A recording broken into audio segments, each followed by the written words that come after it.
Thank you, Madam Acting Deputy President. I welcome the opportunity to talk about energy security and energy affordability. The European Union has threatened to impose a tariff on our exports to punish Australians for not having destroyed as much of our economy as the Europeans have destroyed of theirs with ruinous renewable energy. At the same time the EU is in the grip of record cold, solar panels over there are covered in snow and windmills are frozen solid. Germany, the home of the Greens, has just opened a new Heli coal plant, Datteln 4, which has 1,100 megawatts of reliable baseload coal power, which is proving the difference between keeping the lights on and sitting in the cold and the dark. Heating and cooling are not optional to the elderly and the infirm. They are essential. Energy security and energy affordability. The welfare of Australians must be our foremost consideration in energy policy. Yet in Australia, the Greens insist on pursuing a strategy that will create a hostile energy environment. The old parties, Liberal, Labor and the Nationals, have joined in. In Western Australia, the Liberal Nationals have announced a plan to close their coal power plants by 2025, 4 years' time. The New South Wales Liberal Nationals are closing Liddell coal power plant in 2023. ALP policy. Well, you know, they want to shut down half of our coal-fired power by 2030. At least I think that's right. The ALP policy changes depending upon who's telling the story and where they're telling the story.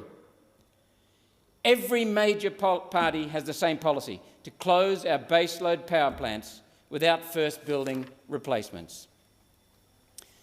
One Nation is the only party with an energy plan that will provide for Australia's energy security now and in the future.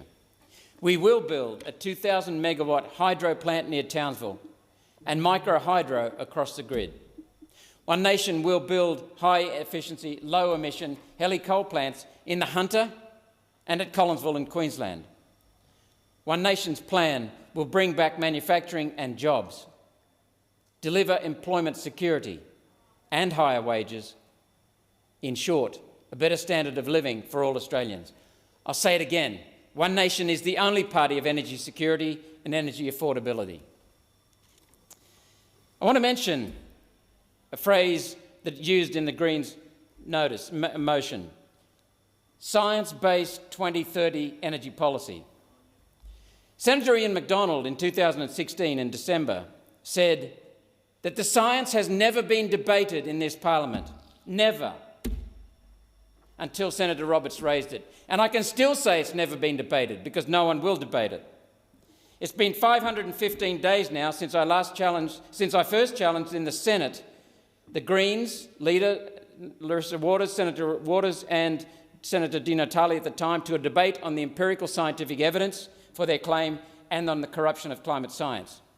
Not once have they provided that evidence. Not once have they accepted a debate. It's 10 years, over 10 years now, nearly 10 and a half years since I first challenged Senator Waters at a debate at the Powerhouse in New Farm on Thursday, the 7th of October 2010. And Senator Canavan talks about Nationals policy. They went to the last election with a policy for coal, and every policy since has said nothing of